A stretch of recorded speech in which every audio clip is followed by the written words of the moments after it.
Yo. What up, everybody? It's your boy, Royce the Voice, Orange Click, Orange Leader. Shout out to K-Team. Speak your thoughts or lose your mind. And welcome back. Welcome back for the people that just got here for the first time. This is the second episode of the fourth season of Royce's Rant, and we are back. This is a new season. And for those who missed last week, or 2 weeks ago, you guys missed a pretty good show. You know what I'm saying? Pretty educational. It was speaking on, can black people be bought? Yeah, that sounds harsh. But if you want to know more about it, you can check on the Royce's Rent page, and it'll actually be the one under this. Actually, it is called "Can Blacks Be Bought?" Y'all check that out. But for those who've been with us since last week or 2 weeks ago and are ready for the new show today, thank you for coming back, and thank you for the ones that are just coming back that ain't seen the first one. You dig? So, you guys, I said earlier today, earlier during the show when we first started that I'm not gonna try to have too long of a show, going an hour or 2 hours or whatnot, because sometimes I have a problem with crowd participation. And I don't mean that by the comments, I mean that by like getting somebody on the video chat and speaking to me, speaking your thoughts or losing your mind. So I figured, well, if I'm going to do most of the talking, I might as well cut this down to 30 to 45 minutes. What up? What up, Bilbo? Hold on, I gotta give a shout out to my boy Jeremy Bilbo. You know what I'm saying? Straight from UAPB, University of Arkansas, Pine Bluff, Golden Lions. Already know us on alma mater. That's my homeboy, man. You know what I'm saying? I guess we can say we were semi roommates. We're always over at the crib. You know what I'm saying? We kicked it, man. It's good to see you. He's doing some good things over there where he's at, man. That's another entrepreneur I need to check out, man. Jeremy Bilbo, man. You feel what I'm saying? Let me check out these comments real quick. Okay, all right. We good. So good, man. I hope everybody's doing good today. Now, for the people who, as far as like you never heard of them before, you don't know what I talk about. I speak everything from sex to relationships, social, political issues, from race down to LGBTQ. I do not discriminate when it comes to topics, but what I will say, and this will be my disclaimer for anybody that doesn't know about this show, you can speak your thoughts or lose your mind. We just ask that you don't get disrespectful on here, calling people names or anything like that. We're going to have disagreements. You feel me? And we're going to agree to disagree. But hopefully we all leave with some knowledge of each other's understanding and each other's opinions, and maybe get some facts out of it too, and apply it to our lives. But today, tonight, I'm going to be talking about what we've been talking about for the last 3 months. For the last 6 months here in America. And it may seem like it's an old topic. I kind of briefly talked about it just a little bit on one of my lives, actually. And it wasn't one of my show lives, or just the one I was on the phone with. And it did create some pretty good conversation. And I said I had to come back to this on the show to kind of further explain what I mean, or what I mean when I describe CRT, and that is an acronym for the dreadful three-word statement, whatever you want to call it, title: critical race theory. The title of this is called Critical Race Theory or Critical Race Truth. Now, let me explain what I mean by that, right? Okay, so you see, you got CRTs there. All right, you see critical race theory or critical race truth. Well, Royce, first, what do you mean by critical race theory? Okay, well, let me explain to you a little bit about critical race theory. And before I tell you like the definition, I'm going to tell you what's been speculated about critical race theory, okay? Meaning, I'm going to tell you what everybody else has been telling me about this particular statement. Critical race theory. I've heard things like, oh, well, it's going to take it's teaching white people, it's teaching my kids, the white kids, that because of the color of their skin that they're racist, and every white person in America is racist, and we don't want to teach false doctrine or false history to our students about American history, and that's wrong, and blah blah blah. It really no technical explanations. I really think it was just a lot of feeling. And if you ask me, I think it's just a lot of people don't want to hear or learn the truth of real American history. I consider critical race theory real American history, and that's why I called it critical race truth. But for those who need just a solid definition of critical race theory, if you don't mind, critical race theory, I'm going to read that for you. It seeks to critically examine the intersection of race and U.S. law and to challenge mainstream American approaches to racial justice. Now, I know what you're fixing to say. I know what people are fixing to say. Oh, there's no racism in America right now. What do you teach? Where's the racism at? Show me the racism. Okay. I'm about to show you guys some things throughout this show. I'm going to show you something from the past that proves that America was and still is a racist society. I didn't say that everybody in America is racist. I didn't say every white person in America is racist. Are there racist people here in America? Yes. Are there racist people here where we live? Yes. Are the numbers in huge amounts? No. This is more of a systematic structure. We're talking about government white supremacy. And what I don't really understand is why parents are so afraid or fearful of their kids, their students learning real American history. Okay? I believe personally that the term critical race theory, the wording of it could mislead you just a little bit. I can understand because the main word in between those two words that sticks out more than anything is that word race. Race. Anytime somebody hears race, they turn their head left to right. Well, what's going on? Who said something about race? Who said something about black or white? Who said something about Asian and Latinos and all that? Like the word race seems to trigger us a little bit. And see, that's what the media does. They use trigger words. Now, am I taking away for the fact that the title is named Critical Race Theory? Because it was started by some black collegiates at Harvard. So would I say I hold them accountable for the name of it? Yeah, it can spark your attention just a little bit. But we honestly have to break down what critical race theory is and why I interpret it into critical race truth. And I hope you guys can understand. All right. So let me give you just an ABC 1, 2, 3 elementary critical race truth, or AKA American history, right? Christopher Columbus did not find America. He discovered it.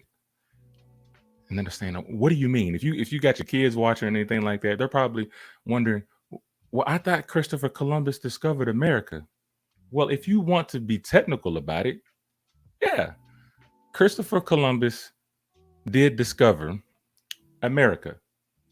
But see, he didn't discover the America that we all live in right now here in these United States. It was more of like the Caribbeans and the Bahamas. All right.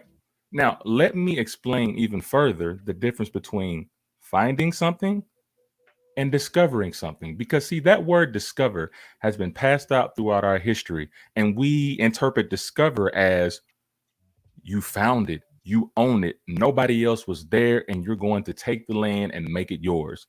That's the narrative we all ran with at the end of the day. Let me give you an example of what it means to find something, right? To find something is to already have your mind set on what you're looking for.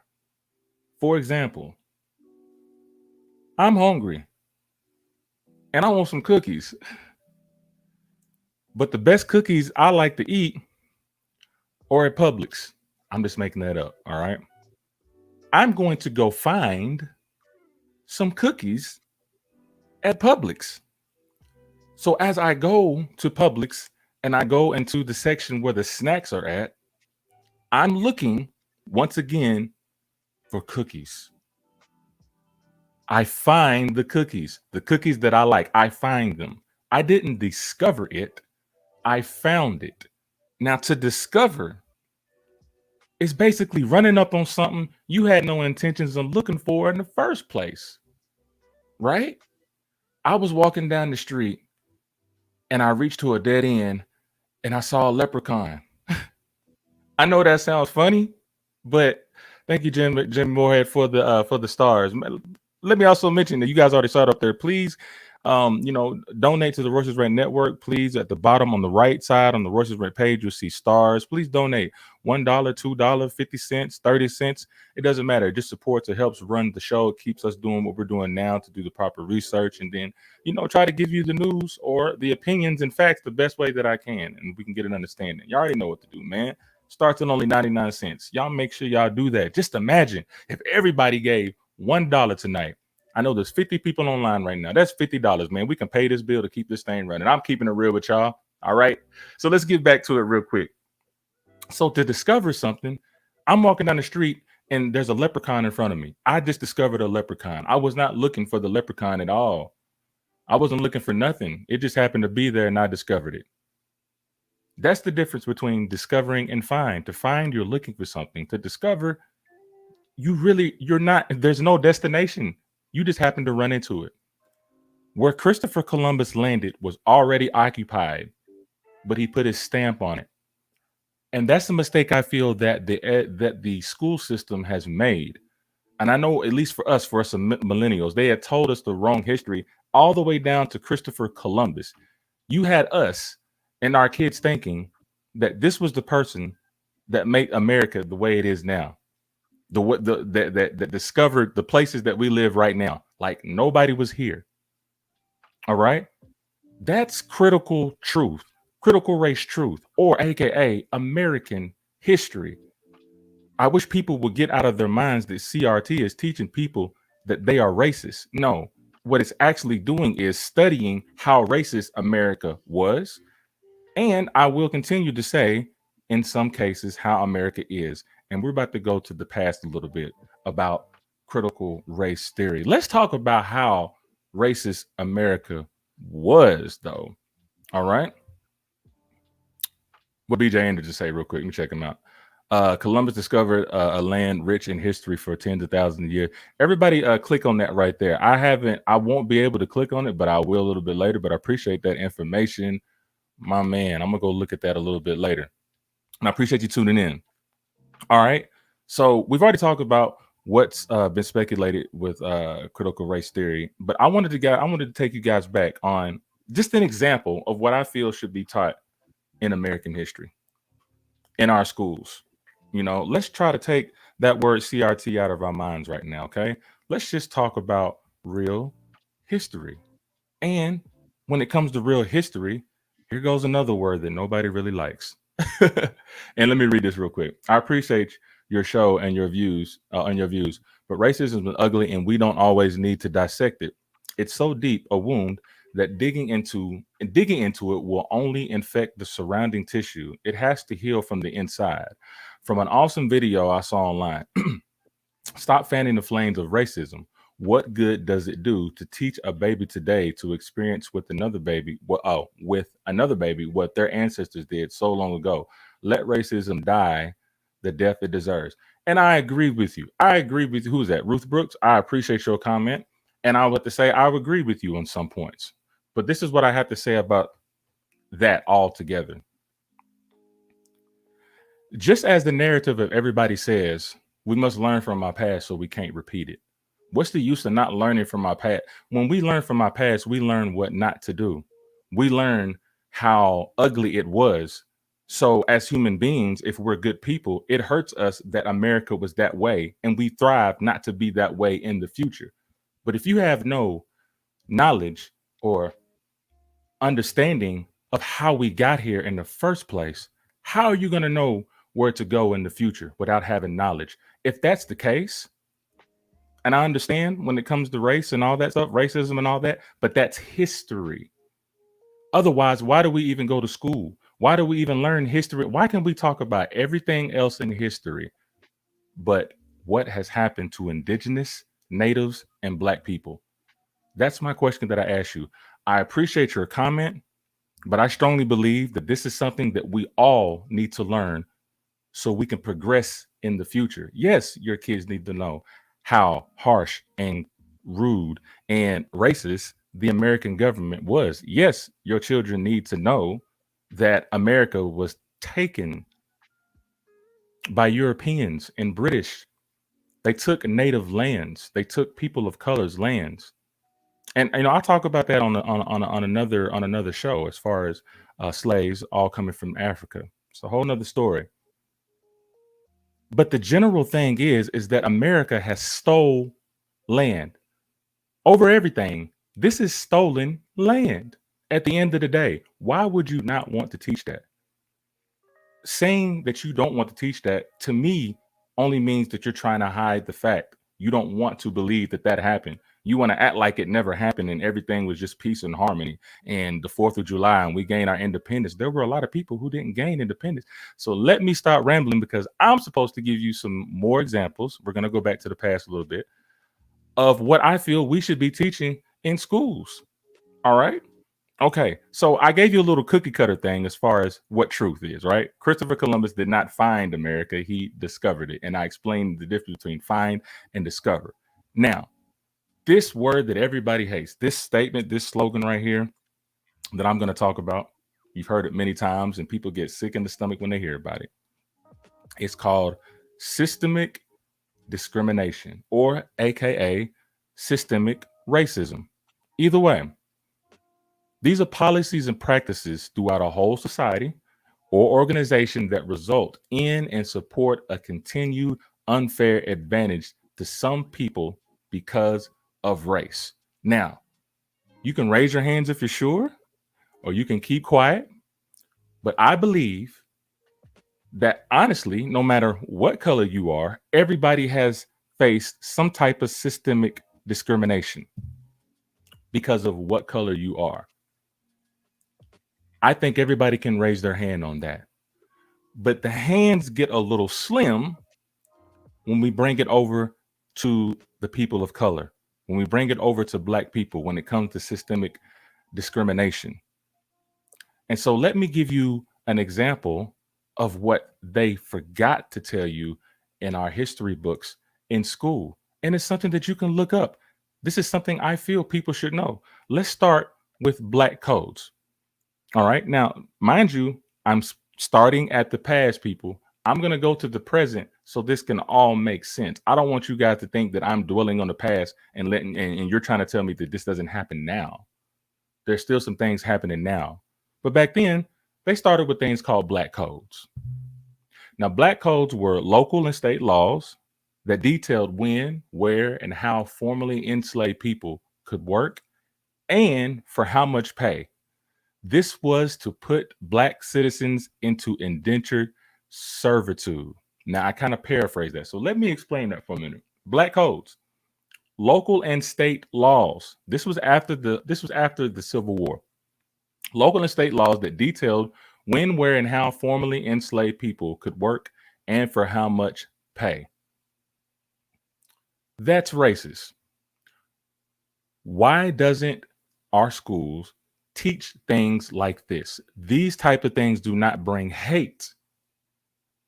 They bring an understanding. I understand that our ancestors were slaves or Native Americans. I understand that as far as white people, you're not responsible for what happened in the past, but you have to understand that what happened in the past with some of your ancestors are the reasons why we are here now. And they started these things with Black codes. How would it feel if the government only chose a particular group of people to tell you what to do, where to go, how to work, how much you should get paid, how long you should work, just to put us into indentured servitude? Now, what is indentured servitude? All right, now it's kind of different from slavery because slavery is something that you're forced into. Indentured servitude is kind of like its cousin. All right, indentured servitude is a form of labor in which a person is contracted to work without salary for a specific number of years. Now, you got to ask yourself, who would sign a contract to work without salary for a specific number of years? Who would do that? Like, anybody in this day today, would you raise your hands if you're sure? I want to see your hands up real quick. Let me see some hands up real quick. All right. Who would right now sign a contract to work and not get paid for a number of years. Isn't that a form of slavery? Yes. But it's a form of slavery in a contract. But who would sign something like that? Black people and natives sign that. Even some white people sign that. But as far as black people, during those times, you have to remember, we could not read. A lot of us couldn't read. A lot of us couldn't write. So we were just signing away anything, putting ourselves back in that situation. Let me read what BJ Anderson says right here. He said, example of local history not taught. Who here knows who Jim McLaren is? I got to look that up. Not ancient history. One of the most horrible acts ever done by a group of people right here in Coffee County and Franklin County, and no one was ever taught about it. Why? Because some of the people who did the crimes, ancestors, still live here. Not even a footnote in local history, and that is a shame. That, you know what? See, you just put me on something right here. I really do appreciate that. I'm gonna make sure that I mark that right there because I really want to look up on that, BJ. Man, I appreciate some of that information. I really do. I appreciate that. And as we get a little closer, you know what I'm saying, to the present, I've got a few more examples of systematic racism and examples of why I feel like the term CRT could really be a good thing, not to look at it in a bad way. There's too many bad narratives going on. He said, don't forget about the forced apprenticeship laws after the Civil War. Exactly. And I'm just nitpicking at certain things because we can go on forever about some of this stuff, right? All right. So I get it. Nobody's raised their hands right now about, would you work for free in a contract for a number of years? I don't know anybody would do that, but that's what they did. And this is what they did to former enslaved people. Those are stuff that we need to learn. That's not even critical race theory. That's not a theory. That's critical race fact. That is racial discrimination. Period. Now, how much time we got? Oh, we're at 24 minutes? Okay. Good. I told you I'm not going to be long or whatever, right? So let's kind of speed this up a little bit, all right? So we know about the black codes. We know about Jim Crow, that was dealing with, the segregation. We were dealing with all of that. A lot of people know that common history, but I feel like that we need to dig just a little bit deeper into that situation. But for right now, I'm going to get a little closer into today as far as what we're still dealing with. And let me add this. The things of the past are what's happening right now in the present, but in a systematic form, in a systemic form. That's the truth. That's the truth. That's why we have to learn from our past. All right. Let's talk about redlining. We're going through these real quick. Let me get a little sip of water. These are current examples of systemic racism here. All right. Let's talk about redlining. This is something that's happening right now. All right. Now, we're smart. You feel me? And I know some of these people want me to be specific. Well, tell me something very specific that happened to you. It's called systemic racism. And I can actually tell you a story that just happened this week and a month ago that has to deal with systemic racism or racial discrimination. But I won't do that. I won't do that right now because, I'm just going to hold that. All right. So let's talk about redlining, right? Redlining. This is kind of paraphrase. It's to refuse loan, insurance, urban development, etc. to someone because they live in an area deemed to be a poor financial risk. Oh my gosh. Now I could have sworn that I talked about this. All right. This is happening in our county right now. This is happening everywhere, but something that you guys can relate to in our county. As you guys know, here in Tullahoma, we had a Tullahoma 2040 comprehensive plan meeting, so to speak. And this was a meeting to get people to come and give their opinions about what they would like to see or just what they would like to see here in the next 20 years for Tullahoma, from urban development, housing, businesses, sidewalks, however you see Tullahoma in 20 years. This was the development of Tullahoma's future. This was a meeting that we had. And one thing that I did notice that I didn't really officially put on the show and told everybody, that one thing that I didn't notice when I went to one of the meetings is that part of their initial observation, which is one of the things that they're initially focusing on for the next 20 years, I'm pretty sure there's others, but on their presentation, there were only two initial observations. I'll tell you what the observations were not. Okay. What was not part of the initial observation in the 2040 plan for Tullahoma was the south side of Jackson Street, Wagner, Weaver, which is considered a commercial business according to the map that they have when we had a meeting. The east side, over here by the tracks in Tullahoma, plenty of opportunity for certain businesses to be there. But due to redlining, oh, exactly. Oh, there, yeah, it's true. Due to redlining, that caught me off guard. Redline, my bad. Redlining is a bedflow to gentrification. Run down property value and buy that property cheap and bring out the bulldozers. Build condos and developments and raise the property value to the point the original people in the neighborhoods can't afford to live in that area now. And that is exactly right. That's what that is what's happening. That's actually already what happened in Nashville over there in Joe Johnson. They moved the north to the south. It's heavily populated in Antioch right now, and it's crime infested. Definitely gentrification. Yeah, we can sum it up with that for gentrification and other opportunities for urban development. But going back to this 2040 plan, there was not any mention of the south side of Tullahoma, which, according to this definition, it's being refused to someone or an entity because they live in an area deemed to be a poor financial risk. So the question must arise: is it a poor financial risk? Is it a poor financial risk to take a chance on the development of a side of town that hasn't been touched in over 50 years, aka the basketball court? Is it a poor financial risk to do that same thing on the east side of town?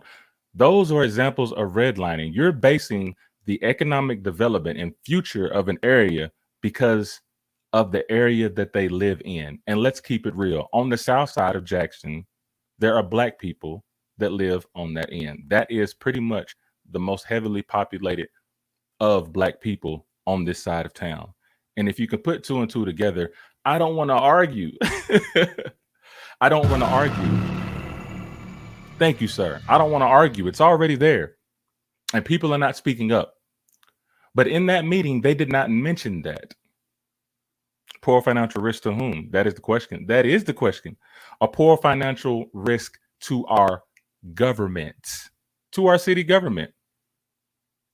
You know, about how they want to spend that money. At the end of the day, some people have always told me, and it's true, follow the money. At the end of the day, follow where the money goes. We've known what's happened over there on the south side of Jackson compared to what's going on in North Tullahoma. That's a prime example as far as redlining. I would encourage anybody, and I'm speaking to my local people right now, since we're speaking about redlining, I encourage anybody to please speak up about the things you want to see in your community to stop these certain things, right? We know that there are low income areas there, but does that have to stop for economic and urban development in the future? All right.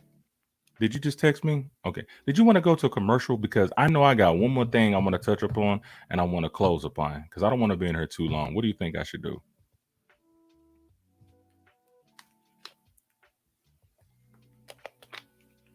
And the survey says, all right, y'all, we're going to go to a quick commercial. All right. I'll need y'all to sit back because I'm going to give you another example of why we need to study CRT because there are things going on right now. And just to give you a little hint, it's going to be called School to Prison Pipeline. Oh, I know y'all heard that before. So y'all stay tuned real quick, man. We're going to a quick commercial break. We'll be back in just a minute.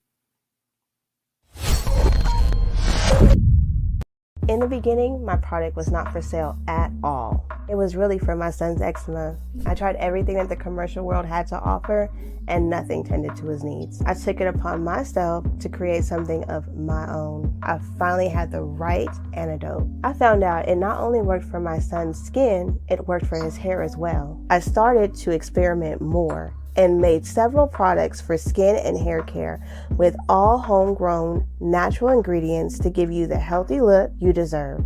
Remember, healthy hair and skin isn't a trend, it's a rule. I've seen it all in the search for fame. The mindless souls of a million aspirations. The journey for constant attention. These are the stories of artists who have failed and are willing to sacrifice everything to get to the top again. What are you willing to do to make it?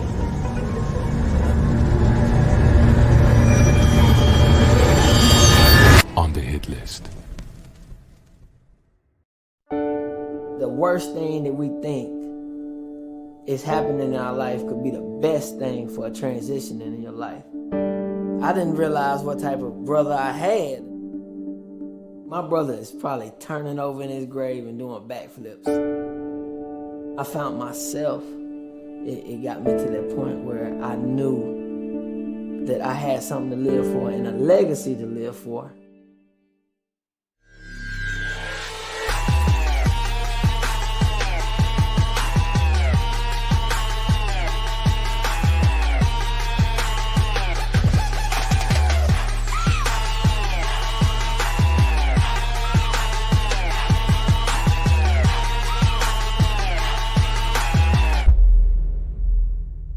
My brother's probably like, wow, that's my little brother. No matter how my life is broken up, God still brings it back together. I can't stop her. I've been there. Done that. I got her wrong. When he first came, he was like a ball of fire. He was rolling over here and rolling over there.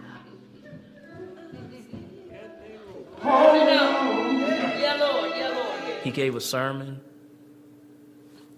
blew me away. But God, if you ever ask her who sent you, you tell them. I'm a strong believer in you have to be able to have done something in order to tell me how not to do it. Coming out of the military, I wasn't a good person at all.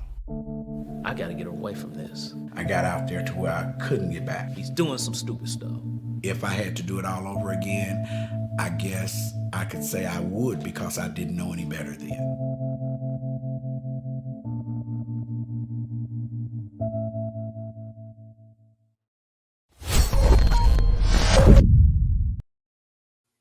What up, everybody? It's your boy, Royce the Voice, Orange Click, Orange Leader. Shout out to K-Team, Speak Your Thoughts or Lose Your Mind, and welcome back, welcome back. Man, I like to thank everybody for still watching. I want you guys to continue to share. BJ, shout out to you for the stars. Jamie, shout out to you for the stars. I want you guys to continue to share this. Please share. Send those stars, support this show. We got to keep this thing running because we got so many things that we need to talk about this year, the rest of this year, next year, and forever, and everything that we got to offer you guys. So I just want to say a big shout out to all the supporters. Shout out to all the people that shared and won those coupons, those BOGO coupons. I believe it was Carrie and Susie. You know what I'm saying? Appreciate y'all doing that. You feel what I'm saying? And thank y'all for putting up with me. You know what I'm saying? As I try to spit this truth. All right. Let me read real quick what BJ Anderson said on that first one. He said, they are quick to give loans to the that too. You're right. Mm-hmm. Let's not forget the labeling of high crime areas that in turn shows a calls for increased budgets for law enforcement instead of community projects to improve the quality life for the people of those so-called high crime areas. And that next one, he says, they are quick to give loans to the big developers, but not the people who actually need them. I would like to see more programs to help rehab these homes and neighborhoods. The USA needs to know the bill has come due. Time to pay for the labor, blood, and sweat of the poor that built this nation. I hear that. Appreciate you, BJ Anderson. And as we continue with the rest of this show, you guys, you know, I just gave you a little a little backstory of some things in the past. I really would like you guys to look up the black codes and study the Jim Crow laws or whatnot. Because if the schools are not going to teach it, we need to find some way that we can all to get together and study some of these things like this, and possibly have some other people on to get some more information. But critical race theory or critical race truth, we've already kind of gave you a brief thing of what critical race theory is, and then I kind of made up my own thing saying critical race truth or just real American history. All right. So what we talked about thus far, we talked about systemic discrimination. We talked about black codes, redlining in Coffee County. All right. We speak on indigent servants. Yep, you're right. Indigent servitude. What else do we speak about? I think that's everything. Yes, thank you, sir. All right, so we're going to go to something a little more current, and actually something that's been happening for the last 40, almost 50 years when it comes to education. And this particular thing will be called, or what they crowned it as, the school to prison pipeline. And before I show you this link, because there's actually a paragraph that's been highlighted to let you guys know just a few statistics on what's really going on here in these schools, and just to briefly kind of explain these school to prison pipelines. Um, this situation here, it has to deal with how schools discipline children, and more specifically, how schools discipline black boys. All right.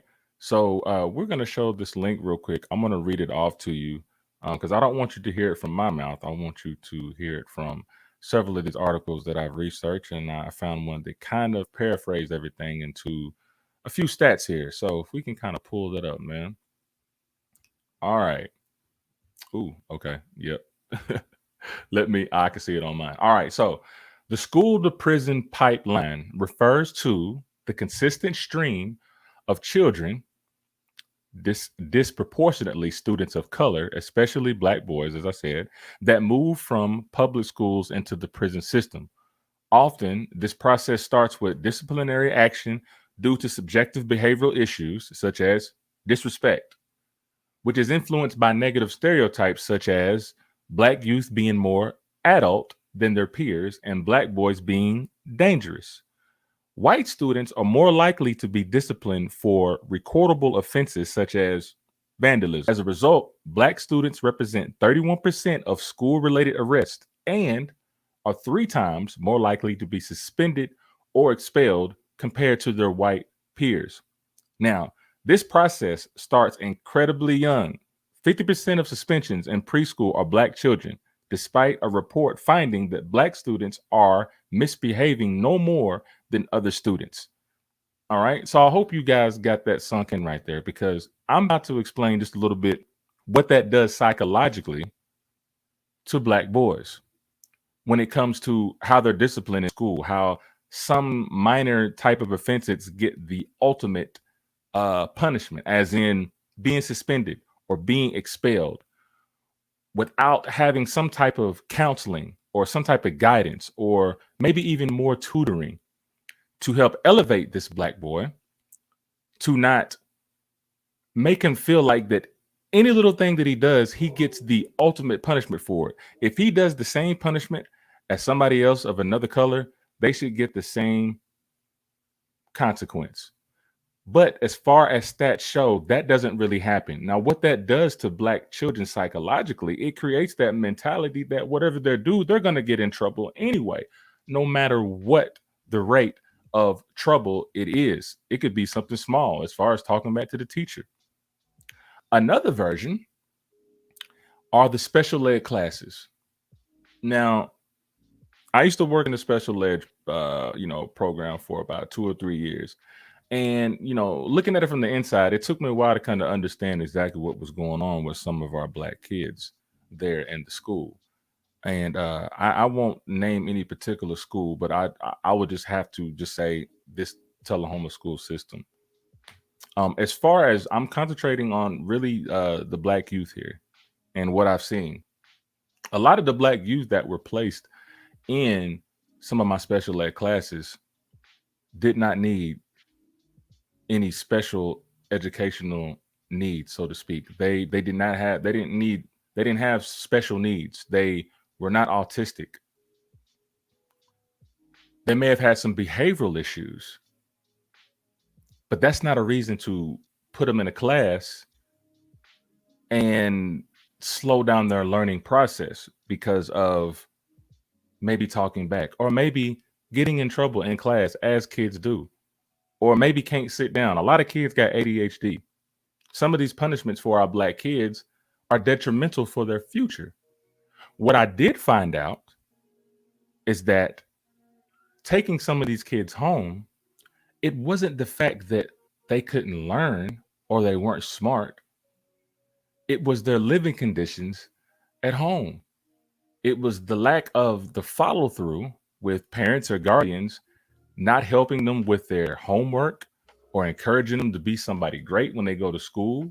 There is a lack of guidance in the schools, like with our counselors, that do not understand the lifestyle of Black people or people in poverty. There's a whole different mentality when you're in a different environment. So to punish them because of they are a product of the environment is not fair. They should be treated equally and not felt like that any little thing that they do sends them to the highest amount of punishment they could possibly give in the school system. BJ says, can the school board have an adult program to look at case by case studies and look for the things like disappropriate punishments? That's what it needs to be, because some teachers will say disappropriate or say a child was being disappropriate. He might have yelled out loud, or you know how some kids make noises and stuff like that, and all of a sudden they get sent sent somewhere just to sit down, right? You know, I mean, we're talking about education here, right? We need to educate our kids more than we punish them. And if kids do get in trouble, that's what the guidance counselor is there for, to guide you, not just in your studies, but what's going on in your personal life, what's going on at home. We need the parents to be more involved in these situations, because I do have to say the parents play a major role in a child's education, and especially in a Black child's education coming from a lower income community. Excuse me. Man, my mouth is dry. Excuse me. So, yes, education versus punishment. How much is too much to punish a child that keeps them away from learning? And when you keep a child away from learning, he or she is going to find other things to learn out there in those streets, raising that crime rate up. It really gets like that. Oh, did he say that? Okay, we ought to read that. So, guys, if we're going back and kind of like in closing, because I don't want to get to ramble, there's so many things that you can really touch upon when it comes to what they crown as critical race theory. What people are so afraid of as far as learning the past of America, how it affects today and things that are still happening. It's kind of like Kanye said, racism's still alive. They just conceal it, and they conceal it in a systematic way. And it's not saying that every single one of you that are listening to this are racist people. You know, you can point out an individual, racist situation when you're in that situation and you call that out. But I'm speaking more of a government systematic racist act that is happening in America now, and it was happening in America then. Racism is what built America. That's a harsh statement. What did that say? Andrika said, oh man, you can do an entire show on the guidance counselors around here. You know what? Andrika, I appreciate that. Maybe we do need to talk about some stuff like that. I appreciate you coming on and speaking on that, because I think as parents, I think that we are letting some things slip by us when it comes to educating our kids and how you're disciplining them, how you're guiding them. Parents need to be at these PTAs and PTOs and meetings you need to set up a meeting with your guidance counselor once a month to check on your child. BJ says, got to be a root cause for the acting out. No such thing as a bad child. No child is born bad. Exactly. You are exactly right. And that's why it really does. Excuse me, I'm so dry. Let me get some more water. I'm sorry. There's definitely a war going on. with black boys. And the reason why they are the highest percentage of people in prison here in America, let alone America has over 1/4 of the population for prison. But you watch the 13th Amendment for that. 13 for that. You hear what I'm saying? Protect our black children. And this is not to discriminate against anybody else. I'm just showing you where the main problem is at with our black children and these lower income communities. Yes, CRT, in conclusion, needs to be taught, but not taught in the narrative that you guys believe that it is. Every white person ain't racist, but we have a systematic situation going on right now that cannot be seen by any particular individual. It can only be seen through our development in our cities and towns, job opportunities, school, prison to pipeline. It's hidden in those ways. So to an individual, it may look like that there's no racism because you're looking at it as an individual thing. But what I would like to encourage all people to see that it's bigger than just you and me. This is a whole system. This is a whole system that's turning us against each other. It's a whole system trying to keep us from learning the true history. And like I said before, what are you afraid of? What are you afraid of as far as America's history? I appreciate your comment earlier about nipping racism in the bud. But I must say it's important for your children to learn real American history on how we got here, why we're here in the first place, and why we celebrate the things that we celebrate. It will bring a whole new meaning to what America really is. And then where are we going to take it in the next 50 to 100 years when we're not here? What happens when we don't learn the true history of America? What happens when we don't learn how racist America is and how it turned individual racism into systematic racism even to this day? You see, it's good for people to know this information because if you really care about the truth of American history, then that allows you to do something about it. Whether you're black, whether you're white, red, orange, yellow, green, purple, whatever color, whatever you identify as, you learn that history and you have empathy for the things that has happened, then you're challenged to do something about it. And when you do something about it, that's when the change occurs, y'all. And it's just as simple as that. You guys, I told y'all that I wasn't going to be long, but I would like you guys to please share this. Please continue to support Royce's Rant and the network and the things that we have going on, the things that we're trying to do for the community. I just want people to know the truth about things and how you take it. When you learn the truth about America, then you call it what you want. We'll say it like that. Learn the real truth about America, and then you put a title on it. And that should solve everything. But be honest with yourself. I'm going to close with BJ. What did he say? Just so everyone knows, a little word of advice. Don't worry so much about the open racists on the corner waving a rebel flag and racial slurs. Be worried about them that smile to your face, and as soon as you are out of hearing range, they show who they really are and what they really think about you. I'm lucky and I blend in with these people because of the name and look. And I have seen it firsthand. Snakes all around at all levels of government, all the way from the feds to the city government. And that's truth. Ain't no truer word spoken right there, BJ. I appreciate you, man. Everybody, I hope y'all continue to share this. If you missed it, go back and watch it again the next day. Continue to share this. We got plenty of more episodes for you guys. And, like I said, I'm not going to be all up on this so much. You feel me? I prefer to do the real street work out here and talk about it later. But we got some pretty interesting topics for the remainder of this year. And I hope you guys enjoyed the show. And for those that are watching, we love you. And I'm going out like this, man. It's your boy, Royce the Voice, Orange Click, Orange Leader. Shout out to K-Team. Speak your thoughts or lose your mind. And we up out of here.